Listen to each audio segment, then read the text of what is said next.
문학 개념어를 보는데, 문학 개념어를 한 장을 펴십시오. 딱 한 장 넘기면 파트가 크게 네 가지로 나뉠 겁니다. 앞에 두 개는 시, 뒤에 두 개는 소설입니다. 개념어를 왜 배우느냐? 문제 풀기 위해서 배우는 거예요. 작품 감상을 아무리 잘 해도 지금 선택지에 나오는 용어를 제대로 알지 못한다면, 그래서 선택지가 판단이 안 된다면 의미가 없습니다. 지금 개념어를 배우는 이유는 문제를 잘 풀기 위한 것. 처음에 이럴 거야. 3학년 때는 독서가 어려워야 돼. 그게 정상이야. 독서가 어렵고 문학이랑 나머지가 쉬워야 돼. 그런데 2학년 때까지는 뭐가 쉽냐면 비문학이 쉬울 겁니다. 왜 그런 현상이 일어났냐? 문법과 문학 공부를 제대로 안 했기 때문에. 바꿔 얘기하면 문학에 나오는 개념을 몰라. 외워야 되는데 외우지 않아. 그러니까 작품을 읽었는데 문제가 안 풀려. 무슨 말인지 몰라서. 그래서 문학을 좀 어렵게 느낄 겁니다. 그건 2학년 때까지 그럴 수 있어. 하지만 3학년이 돼서는 절대 그래서는 안 돼. 알겠지? 그래서 개념어를 배우는 이유는 딴 거 없다. 문제를 잘 풀기 위해서인 거예요. 그래서 지금 시를 볼 때 1시간, 그러니까 오늘이 되겠네. 그리고 소설을 볼 때 1시간. 이 각각의 1시간은 상당히 중요합니다. 무엇을 얘기할 거냐면 시는 이렇게 감상하는 거야, 소설은 이렇게 감상하는 거야에 대해서 얘기를 할 거거든. 그게 가장 중요하고, 또한 우리가 국어공책에다가 옮겨야 되는 내용이기도 하고, 그리고 과제를 하기 전에 다시 한번 봐야 되는 내용이기도 합니다. 그래서 개념을 제대로 많이는 못 볼 것 같네. 어쨌든 시를 어떻게 감상할 것인지에 대해서 먼저 설명을 하겠습니다.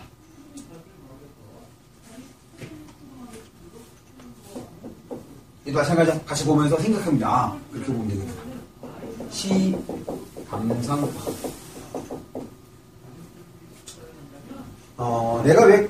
내가 뭐 국어를 전공해서인 것도 있지만, 국어가 좋은 이유가 뭐냐면, 일단, 개념을 알면 반은 먹고 들어가. 개념을 알면, 이거는 이게 중요한 거겠구나, 이게 중요한 거구나, 라는 걸 알 수 있습니다. 우리가 이제 중학교 때 배운 거를 좀 돌아봅시다. 우리가 중학교 때 문학을 배울 때 이렇게 아마 배웠을 거야. 문학을 크게 운문과 산문으로 나뉘지. 그럴 때 운문과 산문을 나누는 기준은 운유인 거고, 그리고 운문의 대표적 갈래로서 시 혹은 뭐 시가라고 하고, 산문의 대표적 갈래로서 소설, 수필, 희곡, 이렇게 아마 4대 갈래, 4대 장르라고 해서 이제 배웠을 겁니다.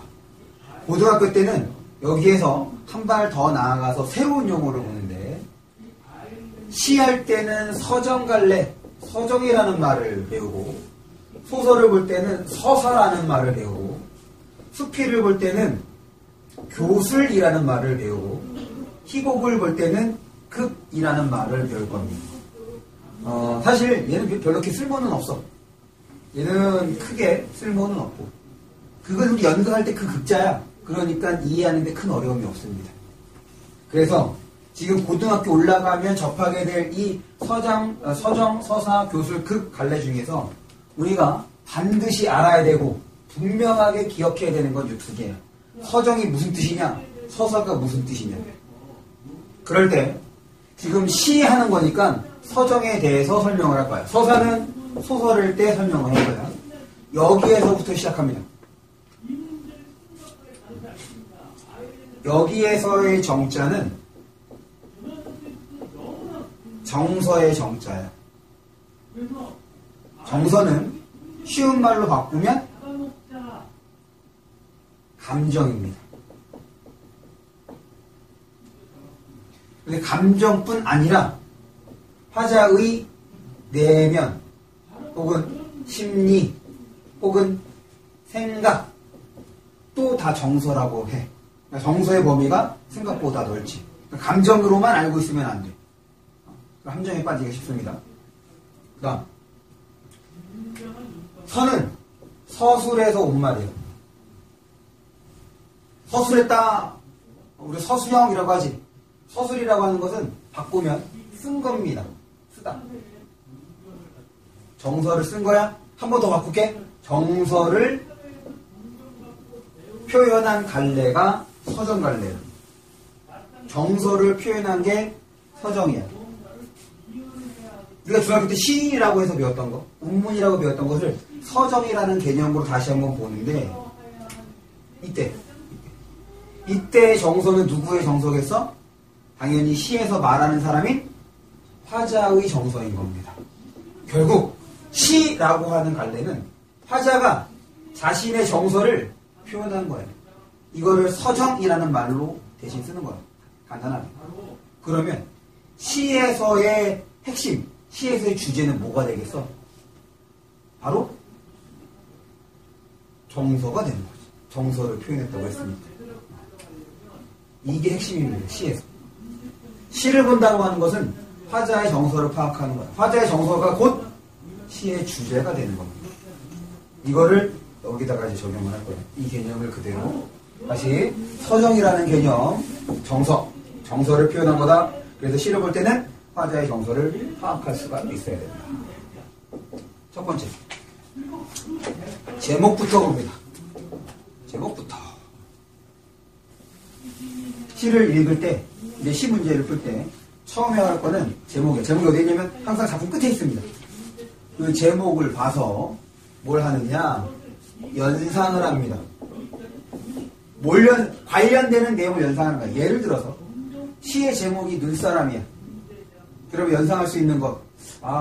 겨울에 화자가 만들었나? 눈사람을 자기 자신이라고 생각을 하나? 눈사람 하니까 그 겨울왕국의 그 눈사람 뭐야? 걔 이름 뭐야? 내가 엄청 몰라서 묻는 건데. 이 시간 이후로 계속 모르겠네?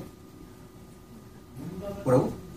올라프 맞아. 들어봤는데 친숙한 이름은 아니어서 그냥 그 눈사람 그것이 생각날 수 있는. 중요한 건 제목을 보고 연상하는 행위 자체가 중요한 거야. 이러면 시의 한 절반은 먹고 들어갈 수 있습니다. 단점이 있어. 얘는 현대 시에만 적용이 됩니다. 고전 시간은 제목을 봐도 우리가 알 수 있는 게 없어. 다만 이렇게 고전 시간은 이거 내가 공부했던 거네. 한번 본 적이 있다. 이 정도만 되는 거지 전혀 도움이 안 됩니다. 어쨌든 이제 현대 시에서 많은 도움이 될 거야. 제목을 보시고.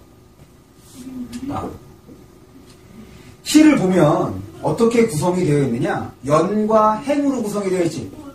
그래서 한행 이렇게 있는데 우리는 작품의 내용을 이제 파악을 할 거란 말이야. 그래서 어떻게 파악해야 되는 거냐면 이 작품을 볼 때는 행과 연을 중심으로 보는 것이 아니라 문장 단위로 봅니다.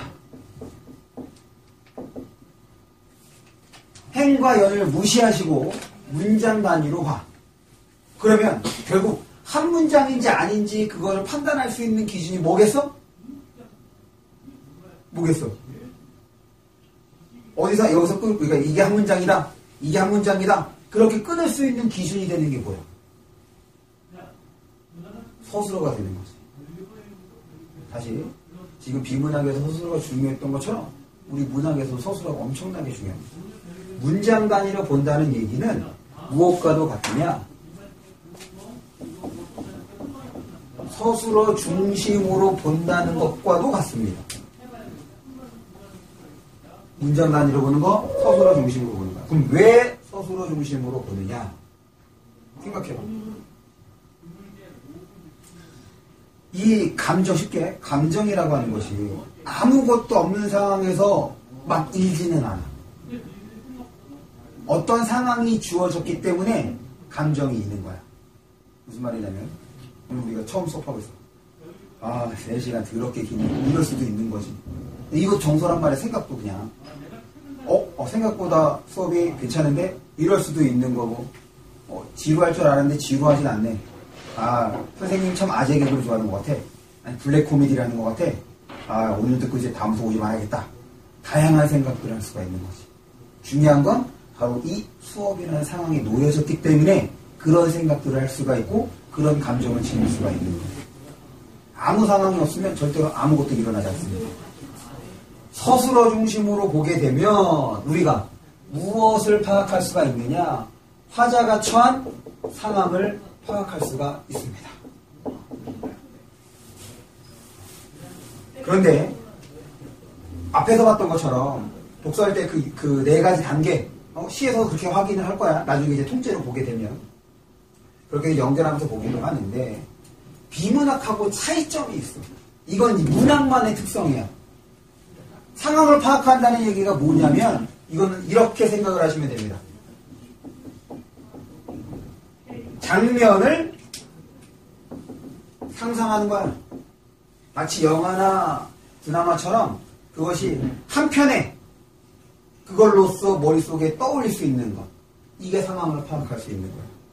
그게 되면 시의 거의 모든 걸 한 거라고 할 수 있어. 그래서 문학은 좀 상상을 해야 됩니다.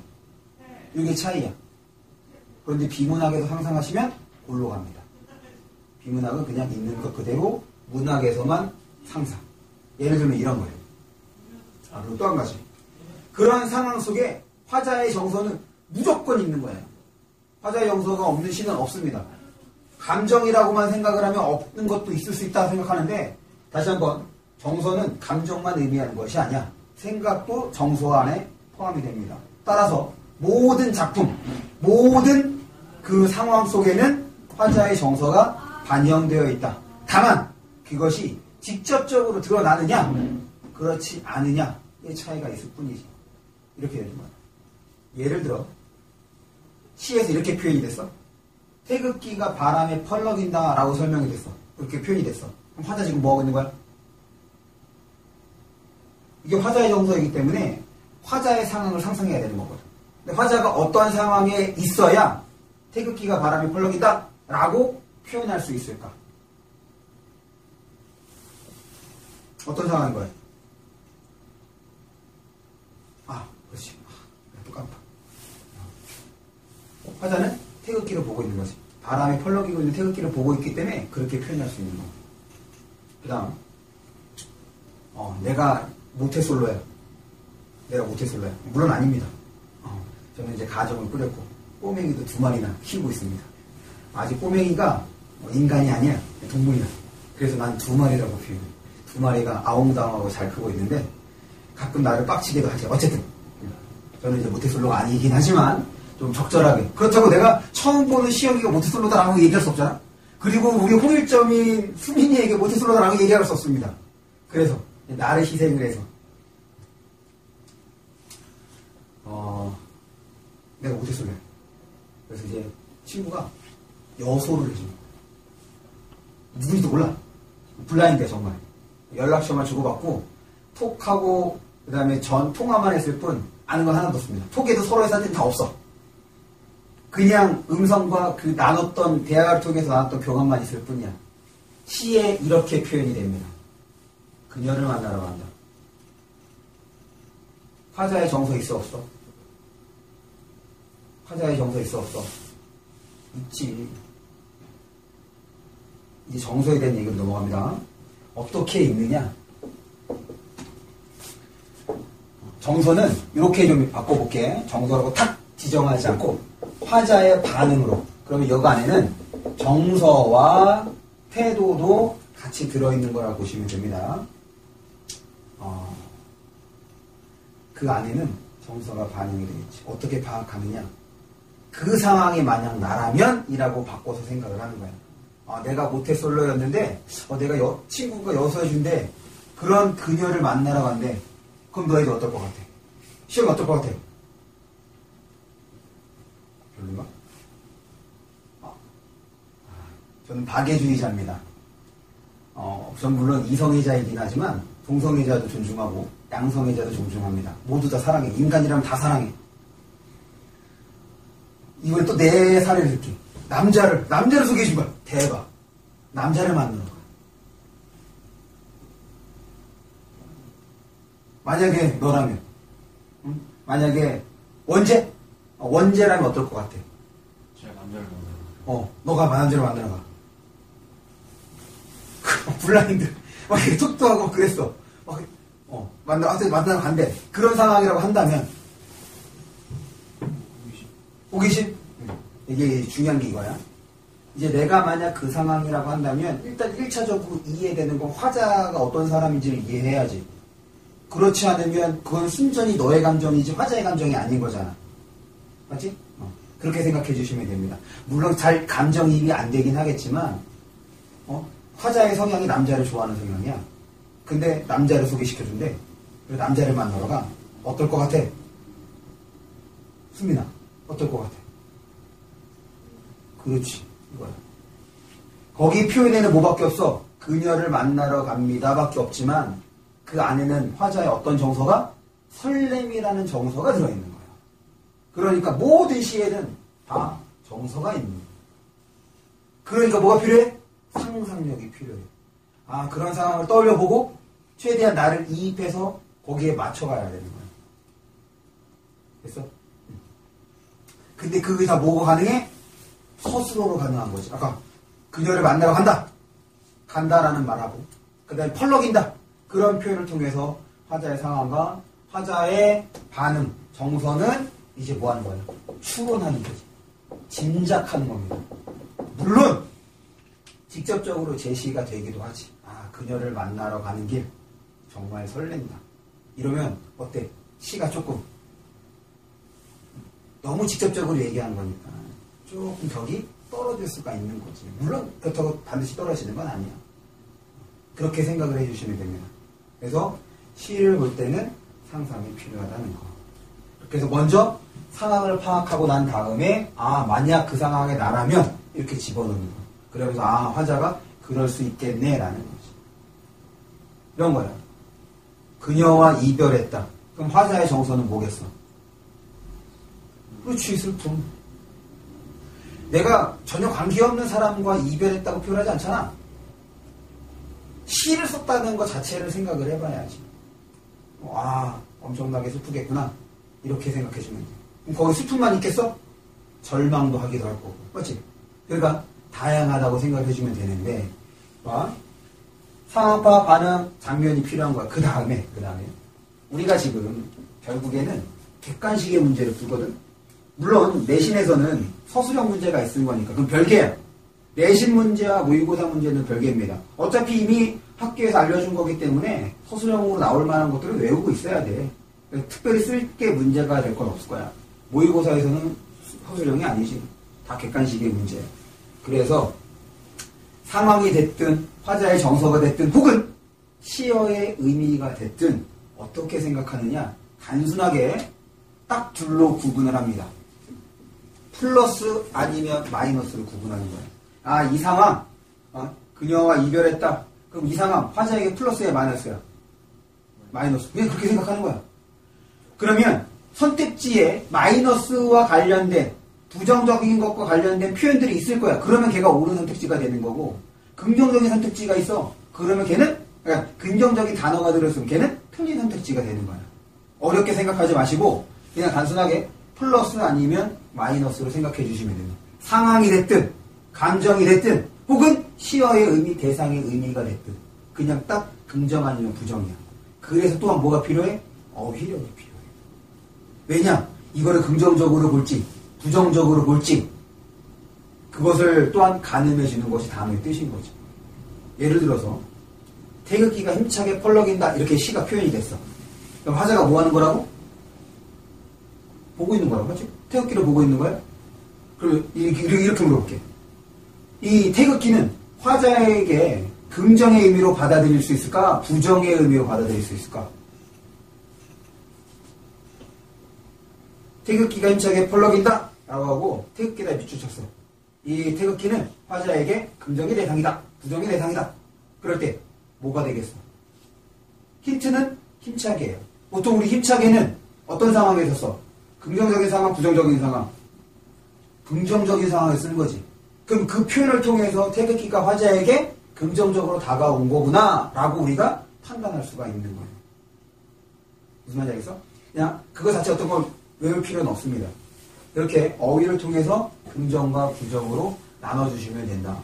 그래서 시의 감상은 이걸로 끝이야.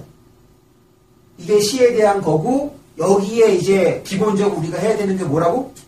아까 네 가지. 문장 끊어 읽고 표시하며 읽고 연결하며 읽고 앞에 꼼꼼히 읽고 이거를 시에서도 똑같이 해주시면 됩니다. 이거 나중에 좀 통째의 작품을 보게 되면 그때 한번 설명을 해줄 거야. 아, 이렇게 해서 왔다 갔다 하면서 보니까 아, 시의 어떤 깊은 내용을 이해할 수 있겠구나. 그건 나중에 확인하는 걸로 하겠습니다. 그치? 간단하게 좀 정리하고 우리 개념으로 한번 넘어가 봅시다.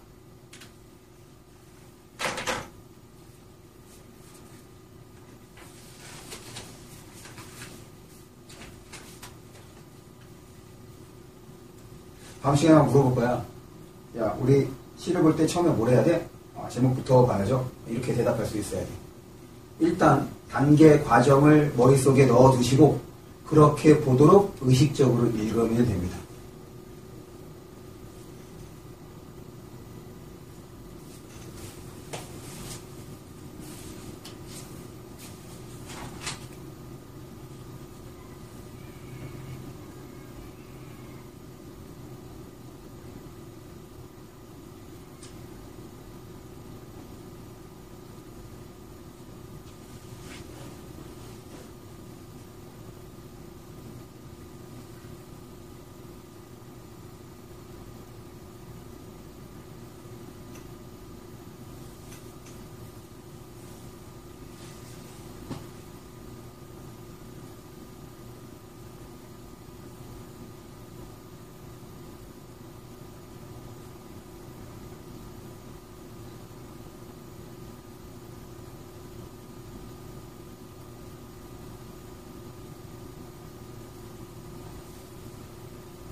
당분간 그 과제에 대한 설명은 영상으로 너희들에게 보내줄게. 왜냐면 지금 처음에 과제를 어떻게 하는지가 앞으로 과제를 해야 되는 거에 대해서 아주 상당 부분 많은 영향을 미칠 것이기 때문에 지금 비문학도 그렇고 문학도 그 시도 그렇고 이렇게 보는 거다. 이 과제는 이렇게 했어야 되는 거다.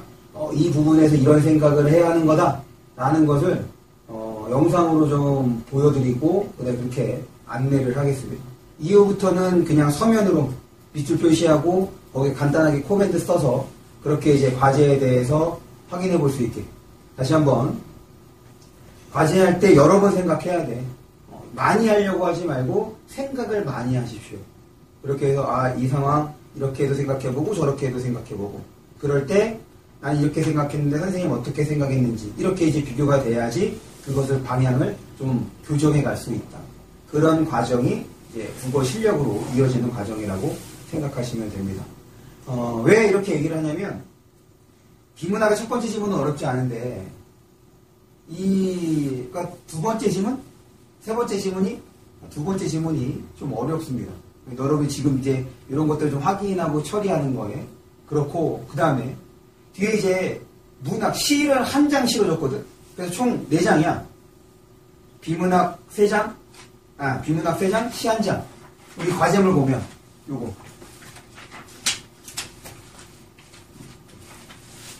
요거를 보면 그래. 그런데 안타깝게도 마지막 장. 요 마지막 장의 첫 작품. 그러니까 박재삼의 추억의 서라고 되어 있는 작품이 상황을 파악하기에 좀 어렵습니다. 지금 물론 학교에서 배운 친구들이 있고 그냥 그 전에 어떤 이렇게 문제집을 풀면서 본 친구들도 있긴 하겠지만 이 박재삼의 추억에서라는 작품은 상황을 잡는 게 상당히 어려워. 그런데 서술어에 그런 힌트들이 들어있거든. 그러니까 이거를 내가 좀 설명을 해야 되는데 이거는 내가 수업 중에 설명을 하면 진도를 못 나갈 거란 말이야. 못해도 한 30분은 설명해야 되는 거라. 그러니까 당분간 과제에 대한 그 처리는 영상으로 좀 대체하겠습니다. 이렇게 좀 확인을 해주시고. 거기, 계속 보자. 이거 과제 어떻게 할지 얘기를 해줄 테니까. 지금 요거야. 시감상법 요거를 거기에다가 그대로 적용을 해주시면 되는데, 지금 14쪽에 보시면 4번을 지웁니다. 표현상의 특징을 알아보자. 그거는 이제 하지 마. 그거 안 해도 지워. 그건 안 해도 돼. 그냥 3번을 보자. 다음 의미에 해당하는 시어 식구를 찾아보자 해서 가로 있는 거 옆에 소망의 세계 밝음의 표상이야. 그러면 걔는 긍정이겠어 부정이겠어? 소망의 세계 밝음의 표상. 긍정이야, 부정이야? 그렇지, 긍정이지. 그러면 긍정적으로 볼 수 있는 시어로 골라주면 되겠지? 이걸 외우라는 것이 아니야? 그럼 가난한 삶의 표상이야. 가난한 삶, 야, 살고 싶어? 아니지. 그러니까 긍정이야, 부정이야? 부정. 그럼 거기서 이제 부정적으로 볼 수 있는 시어를 골라주면 됩니다. 그러니까 시어를 어떻게 봐야 되는지 알겠어? 어떤 게 긍정이고 어떤 게 부정인지. 결국에 소망의 세계, 밝음의 표상, 가난한 삶의 표상, 이런 것들은 어디서 나타나겠어? 선택지에서 나타나는 거야. 우리 머릿속에서 나타날 필요가 없는 거라고. 우리 머릿속에서 그냥 단순하게 긍정, 부정으로 처리를 해주시면 됩니다. 그 다음 넘기면 마지막 쪽 15쪽을 보시면 15쪽에서도 마찬가지야. 4번을 지워주십시오. 오른쪽에 보면 바른 감상 알찬 분석이 있지. 4번을 지워줘. 그 다음에 나머지 것들을 한번 해보시면 됩니다. 다시 이따가 지금 연락처 다 너희들의 전화번호 땄으니 너희들에게 지금 요 문제가 어디에 있는지 그 제가 과제할 교재 문제집을 이제 알려줄게. 그거를 이제 서점에서 구입하면 돼. 그래서 그거를 지금 한 1학기 늦으면 1학기인 거고 최대한 빨리 보면 그 중간고사 전까지 해서 한번 그 2권을 좀 떼면 다시 한번 얘기하지만 문제는 얼마 많지 않아. 이거 되게 얇은 문제집입니다. 그런데 자꾸 내가 요구하는 걸 생각하라는 거야. 그러면 된다고. 그렇게 해서 조금 천천히 접근해 주시면 됩니다. 그렇게 해서 요거를 다음 주에 해보시면 돼요.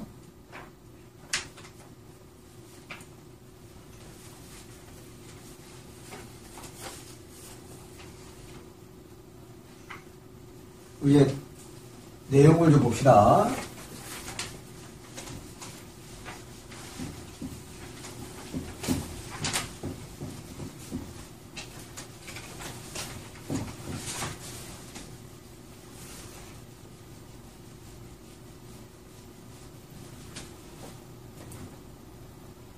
화자의 모든 것. 이 시간이 상당히 중요합니다. 왜냐면 지금 조금 전에 시를 어떻게 감상해야 될지도 설명을 했지만 지금 여기서 볼 내용도 그것을 조금 보완해주는 내용이기 때문에 이 부분도 중요하다. 화자. 넘겨봐. 화자 나오지? 화자부터 봅니다. 화자는 시 안에서 자신의 생각, 경험, 느낌 등을 말하는 존재로서 화자는 사람일 수도 있고 사물일 수도 있고 관념일 수도 있는데 여기에서 중요한 개념이 하나 나오네. 관념. 요 관념이라는 개념을 반드시 잘 알아둬야 됩니다. 요걸 이렇게 설명을 할게. 어쨌든 요거 이제 화자에 대해서 얘기를 보면 화자는 사람일 수도 있고 사물일 수도 있고 관념일 수도 있는 거야. 그래서 우리가 중학교 때 어떻게 배웠냐면 시인, 화자 일 수도 있고 또는 시인이 화자가 아닐 수도 있다. 이렇게 해서 배우는 거야. 왜냐? 뭐 사람도 되고 사물도 될 수도 있는 거기 때문에. 근데 이제 여기서 이제 중요한 거는 관념이라는 말의 뜻인데 관념은 이렇게 봅니다.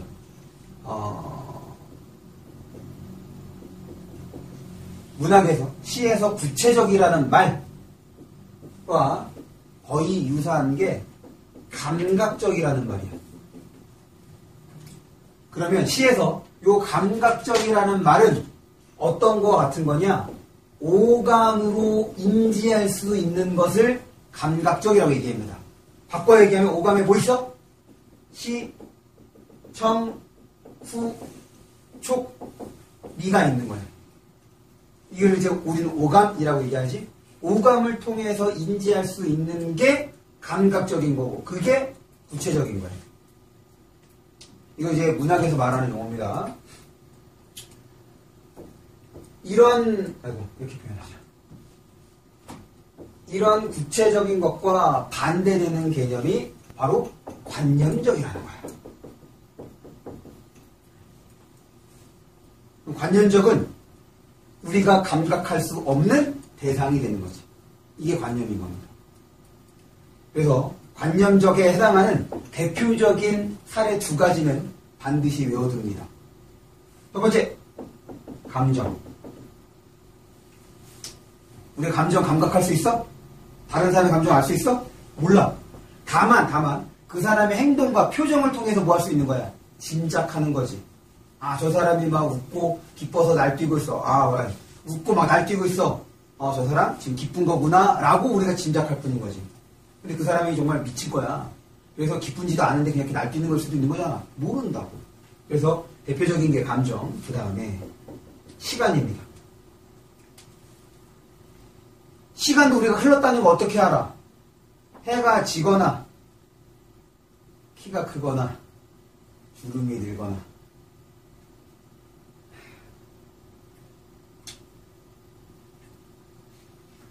내가 너희들만 할 때는 나에게 이런 나이가 올 줄이라 단 한 번도 상상해 본 적이 없는데. 우리 좀 친해졌지? 안 친해졌나? 미안해. 안 친해졌어. 감정, 시간 이런 게 이제 대표적으로 기억해도 왜 이렇게 얘기하냐면 시에서는 이런 것들을 잘 내거든. 그런데 이것 말고도 모두 되냐? 당연히 사회도 관념적인 거야.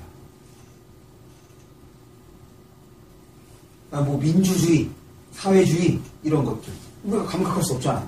그냥 그렇게 돌아가는 어떤 형상이나 시스템을 보고선 아는 것이. 이런 거를 관념적이라고 한다. 그래서 봅니다. 화자는 대개 긍정적 가치를 지향이 무슨 뜻이야?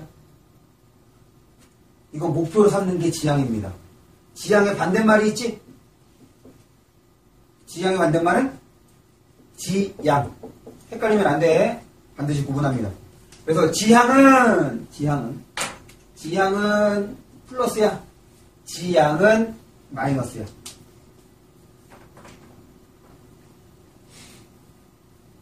봐봐. 지금 내가 왜 단어 뜻에 대해서 다 설명을 해주냐면 이런 게 바로 개념인 거야. 이게 어디에서 나온다고? 절대로 문학작품 자체에서 안 나옵니다. 선택지에 나오는 거야. 이런 단어들을 보고 이렇게 생각할 수 있어야 돼.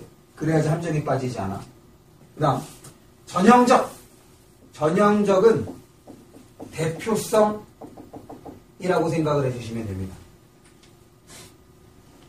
요거 중요해. 요거 이제 감상. 지금 요 두 번째 점은 감상하고도 관련이 있어. 봅니다. 다시.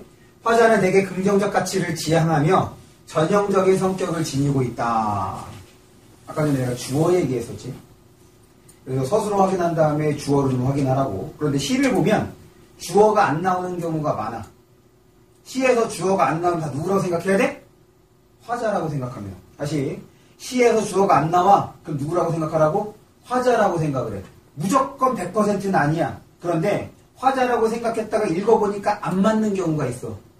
그런 데는 다시 돌아가서 생각해주면 돼. 근데 그런 경우가 상당히 드뭅니다. 그냥 시에서 주어가 없이 뭐 어떤 행동이 나타났어. 그럼 다 화자가 하는 거라고 생각을 해주시면 됩니다. 또 한 가지. 저 뭐죠? 화자는 긍정적 가치를 지향하는데 그럼 화자가 하는 행동은 다 뭐라는 거야? 긍정적인 거다라고 생각하시면 됩니다. 문맥을 봐야 돼. 다시. 일단 전제는 화자가 하는 행동은 다 뭐라고? 긍정적인 거야. 시에 이렇게 표현했어. 나는 도둑질을 할 거야. 그럼 우리가 일반적으로 생각하면은 도둑질이라고 하면 어때? 긍정이야, 부정이야? 부정적으로 한 말이야. 이 새끼 뭐야? 그럼 우리 교육적으로 전혀 맞지 않거든. 근데 그 다음에 뭐가 나와? 너의 마음을 이렇게 나오는 거지. 이런 거죠. 좋습니다. 그런 반응, 뭐 어때? 아무래도 어때? 반응이 있으면 되는 거지. 부끄럽긴 하지만. 그럼 이제 도둑질은 긍정이야, 부정이야? 아니, 긍정이, 그래. 내 마음을 가질래? 괜찮아. 그래. 사양해도 돼. 사양해도 되지. 어쨌든. 이렇게. 화자가 하는 행동은 무조건 뭐라고 생각하라고? 긍정이라고 생각해 주시면 됩니다. 넘어갈게. 그러면 첫 번째 개념. 이거는 우리가 중학교 때도 했던 거야. 그런데 이게 중학교 때 했다고 해서 고등학교 때 안 나오느냐? 우리가 이게 거의 안 보거든? 잘 안 냅니다. 얘를 통해서 선택지 잘 안 내. 그러다가 3학년 때 한번 딱 나오면 뭐지? 이렇게 생각이 들어. 뭐지? 봅니다. 작품에 나 또는 우리라는 표현이 있을 때 화자는 드러나 있다 혹은 등장, 직접 등장이라고 표현한다. 그래서 여기다가 우리가 표시를 해줄 거는 나, 우리. 그래서 시를 볼 때 나나 우리를 보면 무조건 동그라미를 쳐줍니다. 그러면서 어떻게 생각을 해야 돼? 화자는 드러나 있구나. 아니면 직접 등장하구나. 이렇게 생각을 해. 가끔 시에 화자가 직접 등장하여 혹은 등장하지 않고 얘기하고 있다. 이런 식으로 선택지가 3학년 때 나오는 경우가 가끔 있거든. 반면 나 또는 우리라는 표현이 없을 때 화자는 숨어있다 혹은 드러나 있지 않다. 그럼 여기서 잠깐 나 또는 우리가 없어. 그래서 화자가 없는 거야? 아니야. 둘 다 화자가 있는 거야. 시에는 무조건 화자도 있고 뭐도 있다. 화자의 정서도 있다. 시에는 무조건 화자가 있고 화자의 정서도 있는 거야. 숨어있다라고 하는 것을 바꿔서 화자는 없다. 화자가 등장하지 않는다. 아니 뭐야. 화자가 없다. 이렇게 얘기하면 아예 틀린 선택지가 됩니다. 그래서 봅니다.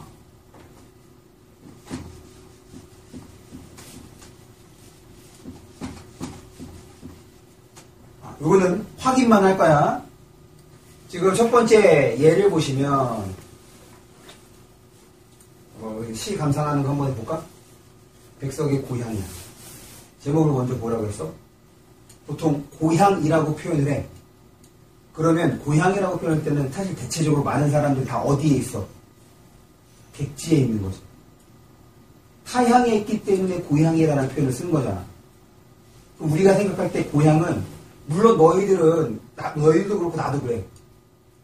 우리는 같은 세대입니다.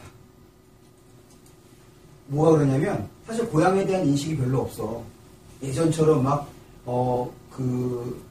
이제 얼마 안 있으면 또 설이 다가오지? 혹은 추석이나 해서 고향 막 내려가 찾아가지 않는단 말이야. 찾아간다고 해서 큰 기쁨을 느끼거나 그런 거 없거든. 근데 우리의 윗세대들은 그런 거에 대해서 많은 생각이 있거든.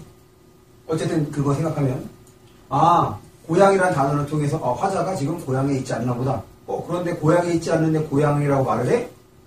고향을 그리워할 수 있겠네? 이렇게 생각을 해보는 거야. 이게 바로 제목과 관련된 연상인 거지. 알겠어? 또 한 가지. 이제 화살을 볼게. 화살은 화자가 사물이야. 사물이 제목으로 나오면 이따가 이제 뒤에서 나중에 다음 시간에 한번 설명을 하겠지만 대체적으로 관찰하는 경우가 많거든. 화자가 날아가는 화살을 보고 있나? 화살? 화살 빠르지. 날아가지. 이 정도로만 떠올려도 된다는 얘기고. 그렇게 해서 본문으로 돌아가서 봅니다. 그럼 여기 나왔네. 그럼 어떻게 되는 거야? 화자가 등장. 그렇지. 그냥 그거 확인하는 거야. 두 번째 작품에서는 우리가 나왔네. 그럼 이제 아까 시어의 의미를 좀 볼까? 두 번째 작품에서 우리 모두 화살이 되어. 그럼 우리가 화살이 된다는 얘기인 거지. 그럼 화자 있고 뭐가 되는 거야? 화살이 되는 거잖아. 사물이 되는 거야. 그럼 이 화살은 긍정이야 부정이야? 그렇지. 화자가 하려고 하면 무조건 긍정으로 생각해 주라고. 화살은 긍정의 대상이 되는 겁니다. 어렵지 않지? 그러니까 의미라고 하는 건 이런 거야. 그래서 처음에는 문학이 어려워. 지금 보면 거기 있는 개념을 다 기억해야 되는 거니까. 그런데 익숙해지면 문학이 쉽게 되는 거야. 비문학이 오히려 어려워지는 거라고. 걔는 무언가 외워서 낼 수 있는 문제가 전혀 아니거든. 매번 새로운 지문인 거야. 그러니까 아이들에게 3학년이 돼서 가장 부담이 되는 거, 재수생이 돼서 부담이 되는 건 독서거든. 근데 지금은 오히려 독서가 쉬워. 다시 문학이 쉬워져야 됩니다. 그걸 앞으로 올 한 해 연습을 하면서 그렇게 만들어가면 돼. 그 다음 세 번째 작품을 봅니다. 이 작품은 좀 어려운 건데. 봅니다. 이거 팁이다, 팁. 이거 아까 이걸 빠뜨렸네. 중요 팁입니다. 지금 여기 예를 보면 그 고전시가도 이제 집어넣었거든. 왜 넣었냐? 고전시가도 결국엔 뭐야? 시지. 그러니까 시는 고전이 됐든 현대가 됐든 감상하는 방법은 모두 동일하다. 그거를 이제 알려주려고 이제 넣어놓은 건데 팁입니다. 고전시가를 볼 때는 아까 우리 시에서는 문장 단위로 서술어 중심으로 보기로 했었던 거지. 고전시가는 간단합니다. 그래서 쉬워. 한 줄씩 생각을 하는 거야. 이거 서술어 찾을 필요 없어. 그냥 한 줄씩 보고 상황 상상하고 그다음에 그 안에 따른 화자의 정서를 파악하고 이러면 되는 거야. 요것만 좀 볼게. 그 다음에 두 번째. 첫 번째는 한 줄씩이고 두 번째는 자주 나오는 한자. 한자어 아니야. 한자는 반드시 외울 것.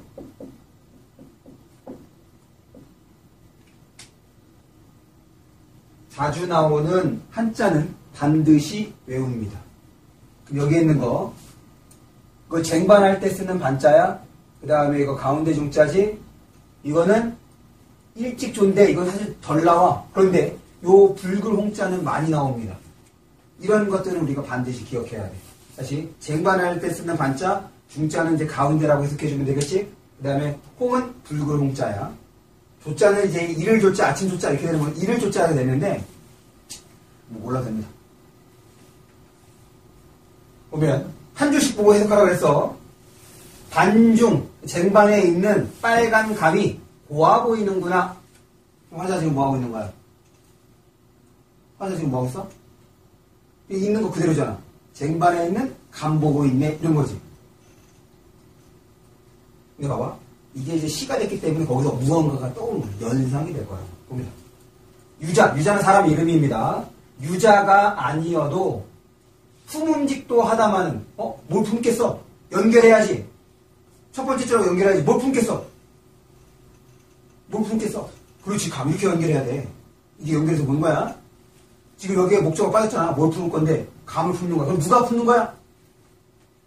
누가 품는 거야? 지금 여기에 서술어, 주어가 없으니까 누가 생각하라고? 화자. 그러니까 화자가 쟁반에 있는 감을 보고 저거 유자가 아니어도 저 감을 품어가면 되겠네. 이런 생각을 하는 거지. 품음직도 하다마는 실제로 품었어 안 품었어? 품으면 좋겠다 라고 생각은 했지만 실제로 품은 건 아니네. 품어가 반길 사람이 없으니 감정 나왔어. 서러워하노라. 그러면 지금 이 감을 보고 무언가를 떨린 거지. 이거 품어가고 싶다. 그런데 어디에 생각이 또 미쳤어. 야, 내가 이거 가지고 가도 좋아할 사람, 반기는 사람이 없네? 에이. 그럼 집에 사람이 있다는 거야, 없다는 거야? 없다는 얘기인 거잖아. 그래서 지금 뭘 느껴? 서러움을 느끼고. 또한 뭘 느끼는 거야? 외로움을 느끼고. 이렇게 되는 거지. 됐어? 이렇게 이제 고전 시간은 한 줄씩 보는데 당연히 한 줄 보고 두 번째 줄은 당연히 첫 번째 줄로 연결해서 생각하고 이래야 되는 거야. 그러니까 그냥 순서대로 쭉 읽는다고 해서 읽는 게 아니야. 왔다 갔다 돼야 돼. 그 다음에 이거를 이제 좀 제대로 얘기하면 이렇습니다. 유자라는 사람이 이제 중국의 사람인데 혹시 들어봤어? 이제 황제를 이제 알현을 하는데 이제 신하들이 왔으니까 먹을 거 다가를 제시할 거 아니야. 귤을 갖다 준 거야. 근데 이 당시에 귤이 엄청나게 귀한 과일이었던 것이. 그래서 이 유자라는 사람이 그거를 이제 품속에다 숨었어. 품고 이제 집에 가는 거야.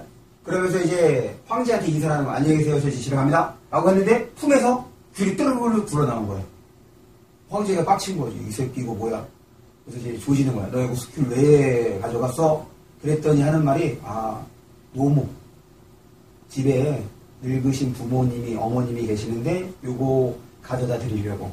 그래서 황제가 얘 효성이 참 대단하구나 이렇게 생각을 한 거야. 그거를 여기다가 차용한 거지. 그러면 요 내용까지 알면 집에 그냥 나를 반겨줄 사람이 없다가 아니라 누가 없는 거야? 누가 없게 되는 거야? 부모님이 없게 된 거야. 부모님이 돌아가신 거지. 유자는 집에 가면 누가 노모가 있어. 그러니까는 이 귤을 가져가면 당연히 반기겠으니까 가져간 거란 말이에요. 근데 나는 집에 부모님이 안 계시니 이거를 가져가도 반기는 게 없는 거지. 그래서 이거는 그 돌아가신 어머님 혹은 돌아가신 부모님에 대한 그리움을 드러낸 작품으로 이렇게 해석을 하는 겁니다. 그런데 그거 몰라도 나 혼자서 외롭네. 이거와 큰 차이가 있어 없어? 큰 차이가 없는 거지. 그렇게 생각해 볼 수 있는 거잖아. 내가 요구하는 건 그거야.